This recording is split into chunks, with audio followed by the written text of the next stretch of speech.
Est-ce que les États-Unis ont commis un crime de guerre? Ça, c'est une frappe de l'armée américaine sur un bateau soupçonné de transporter des stupéfiants dans les Caraïbes le 2 septembre. Mais cette vidéo-là montre juste une partie de l'histoire. Peu après, il y a eu une autre frappe sur le bateau qui a tué les 2 survivants de la première attaque. Et des sources ont affirmé au Washington Post qu'avant les frappes, le secrétaire à la Défense, Pete Hegseth, avait ordonné, et je cite, de tuer tout le monde, ce qu'il vit. Et pourquoi c'est un problème? Parce que c'est interdit d'attaquer des personnes blessées et hors d'état de nuire. C'est dans les conventions de Genève qui définissent les règles internationales de la guerre. La vidéo de la deuxième frappe a été présentée à huis clos à des membres du Congrès, mais c'est pas tout le monde qui en fait la même interprétation. What I saw in that room was one of the most troubling things I've seen in my time in public service. You have two individuals in clear distress.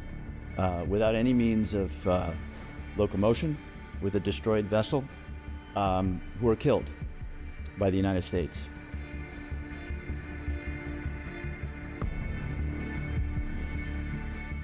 I saw two survivors trying to flip a boat loaded with drugs bound for the United States back over so they could stay in the fight. L'amiral responsable de l'opération, un homme très respecté aux États-Unis, a aussi témoigné qu'il n'avait pas reçu l'ordre de tuer tout le monde. Ce qui vient appuyer la version des faits de Pete Hegseth, qui ajoute que c'est l'amiral et non lui qui a ordonné la deuxième frappe. Donc la question du crime de guerre est encore débattue. Mais le contexte de l'attaque est aussi important. Il y a beaucoup de tensions entre les États-Unis et le Venezuela.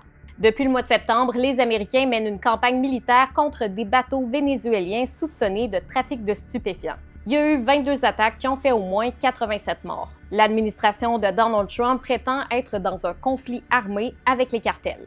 Because they've been poisoning the American people.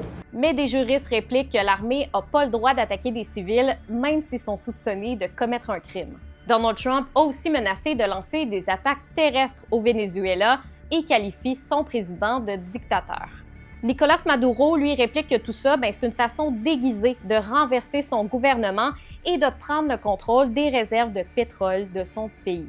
Es una amenaza de agresión imperialista ilegal a la luz de la Carta de Naciones Unidas y del derecho internacional.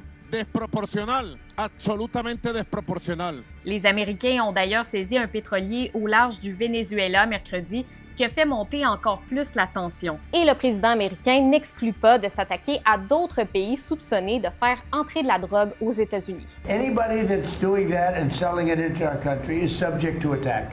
So not necessarily just Venezuela. No, not just Venezuela, no. Des experts craignent que ça crée un précédent puis que les États-Unis se mettent à utiliser le prétexte de la menace narcoterroriste pour justifier des interventions militaires.